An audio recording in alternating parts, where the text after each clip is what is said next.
사도행전 8장 1절에서 4절 말씀 묵상입니다. 사울은 그가 죽임당함을 마땅히 여기더라. 그날에 예루살렘에 있는 교회에 큰 박해가 있어 사도 외에는 다 유대와 사마리아 모든 땅으로 흩어지니라. 경건한 사람들이 스데반을 장사하고 위하여 크게 울더라. 사울이 교회를 잔멸할새 각 집에 들어가 남녀를 끌어다가 옥에 넘기니라. 흩어진 사람들이 두루 다니며 복음의 말씀을 전할세. 아멘. 할렐루야. 오늘도 좋은 날입니다. 사도행전 8장 1절에서 4절 말씀 묵상입니다.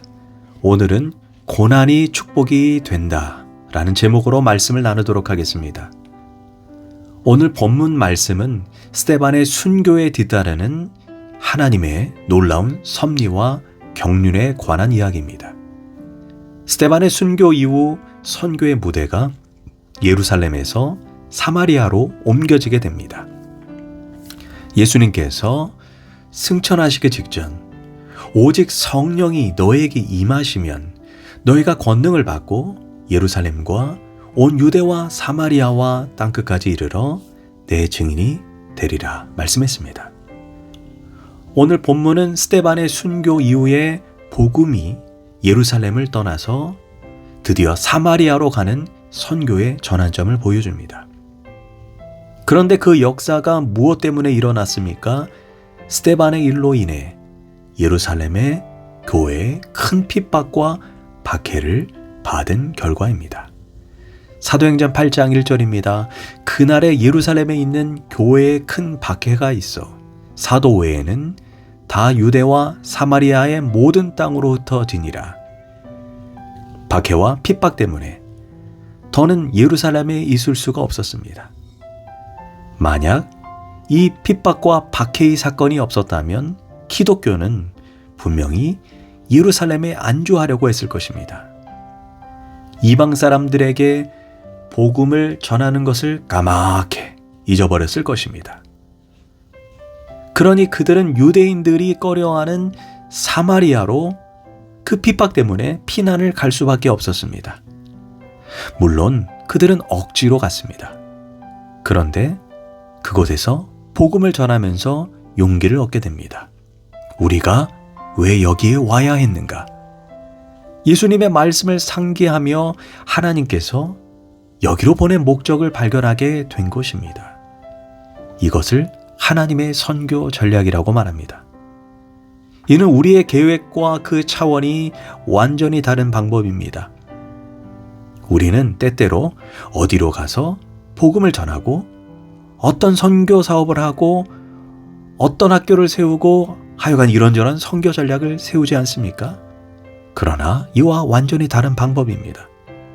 지금 그들은 박해를 당하고 핍박을 당해 쫓겨서 어쩔 수 없이 사마리아로 왔습니다. 인간적인 눈으로 보면 끝장난 것처럼 보입니다. 그런데 이로써 최초의 이방 선교의 문이 열어진 것입니다. 이처럼 하나님의 강권적인 선교 전략이 박해와 고난을 통해 이루어진 것입니다.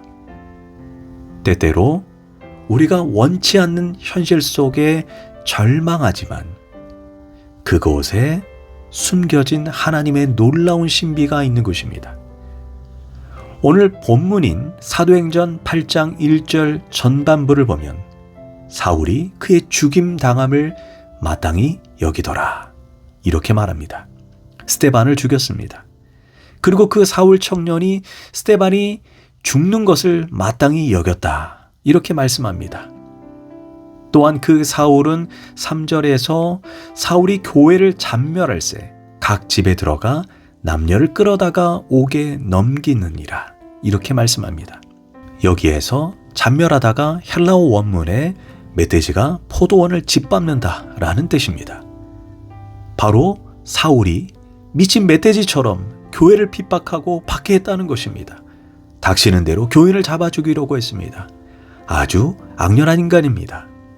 심지어 그가 외국 다메섹까지 간 이유가 무엇입니까? 예수 믿는 사람을 핍박하기 위함입니다. 이렇듯 난폭하고 악한 사람이 다메섹 도상에서 예수 그리스도와 일회적 만남을 통해 180도 확 변해서 오직 예수님을 위해 일하는 바울이 된 것입니다. 이것을 증거하기 위해 바울의 과거 모습인 사울 모습을 그대로 사도행전은 숨김없이 기록하고 있는 것입니다. 고로 우리는 나중에 나의 다 된 것은 하나님의 은혜뿐이다, 이런 고백을 하게 되는 것이 아니겠습니까? 그런데 1절을 보면 박해가 있었을 때 오직 예루살렘에 사도들만 남고 다 흩어졌다, 이렇게 말씀합니다. 여기에 직접 신앙과 간접 신앙의 차이가 있습니다. 예수님을 직접 만나고 체험한 사람들은 예수님의 십자가와 부활을 분명히 알고 있기 때문에 당장 죽어도 그 자리를 지킵니다. 그러나 사도들에게 들어서 믿은 사람들은 그 신앙이 간접 신앙입니다. 물론 하나님의 보이지 않는 섭리가 있었지만 엄밀히 말해 간접 신앙을 가진 자들은 신앙의 핍박이 오자 두려움 때문에 걸음아 날 살려라 하고 도망간 것입니다. 이렇듯 직접 체험한 신앙을 가진 자와 그 체험한 자들로부터 들어서 믿는 자는 큰 차이가 있습니다. 고로 우리는 들어서 아는 것을 넘어 직접적으로 예수님을 인격적으로 체험적으로 만나는 단계까지 들어가야 합니다. 그런데 그들은 흩어지기 전에 먼저 스데반을 장사했다라고 말합니다. 2절입니다. 경건한 사람들이 스데반을 장사하고 위하여 크게 울더라. 여기에서 경건한 사람들, 참으로 아름다운 말입니다. 오늘 우리가 무슨 말로 칭찬을 들어야 합니까? 야, 무게 집사님 참 똑똑하시다. 사실 이런 칭찬은 예수 믿는 사람에게 그리 좋은 말은 아닙니다. 이는 머리 회전이 참 빠르다. 쉽게 말해 덕이 없다는 말입니다. 예수 믿는 사람이 들어야 하는 칭찬이 있다면 저 사람, 저 집사님 참 경건해, 그것입니다.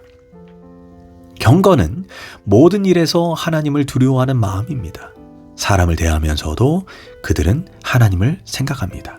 가정일이든 직장일이든 교회일이든 공동체 일이든 무슨 일이든 경건한 사람은 먼저 하나님을 생각합니다. 수직적 관계 안에서 수평적인 일과 사람을 바라봅니다. 즉 어떻게 하면 하나님을 기쁘게 해드리고 하나님의 관점에서 이 일을, 이 사람을 볼 것인가. 그런 사람만이 경건한 사람입니다. 그런 점에서 스데반을 장사하고 그를 위해 크게 울더라. 본문은 말씀하고 있습니다.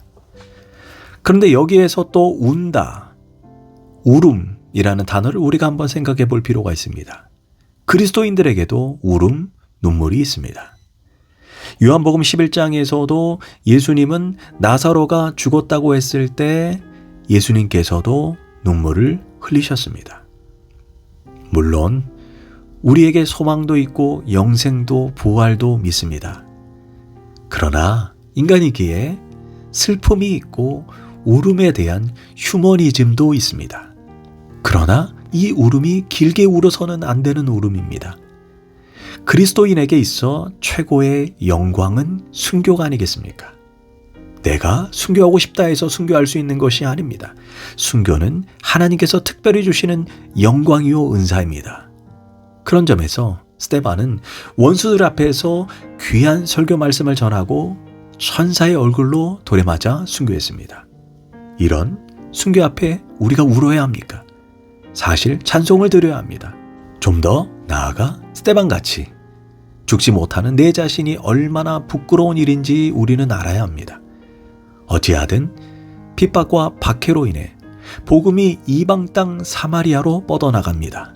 도리어 고난이 영광이 되고 축복이 된 것입니다. 그런 점에서 그리스도인의 삶에 결코 우연은 없습니다. 하나님의 섭리가 있을 뿐입니다. 실패한 일이 있습니까? 실패한 그 사건 속에 하나님의 부르심이 있습니다. 한쪽 문이 닫힐 때는 다른 한쪽 문이 열리게 됩니다. 내가 하고 싶은 일이 이루어지지 않았습니다. 심지어 내가 가고 싶은 학교도 못 갔습니다.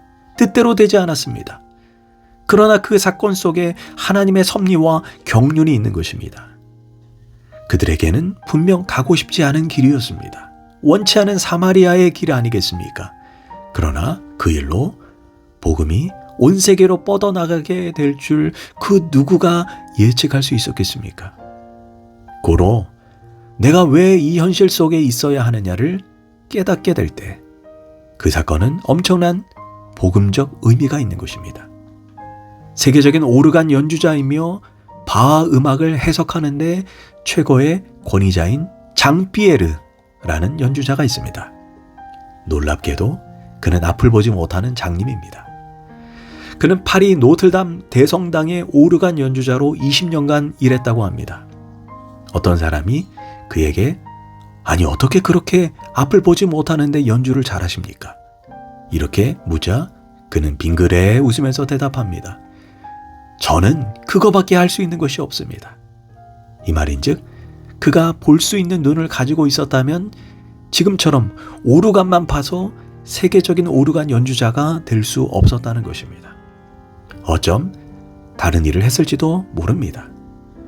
그러나 자신에게 주어진 그 고난의 현실을 받아들이고 그곳에 담긴 하나님의 뜻을 찾은 결과 그는 사명을 발견하고 세계적인 오르간 연주자가 된 것입니다. 그러므로 우리도 삶에 발생한 모든 일 가운데 우연이 없으며 하나님의 계획이 있다는 것을 기억해야 합니다. 기도하겠습니다.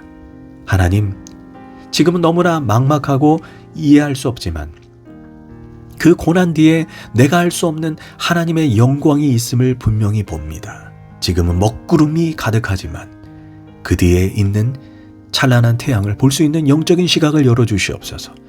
주님, 오늘 내게 주어진 이해할 수 없는 상황 가운데 분명한 하나님의 뜻을 보고 알게 하소서.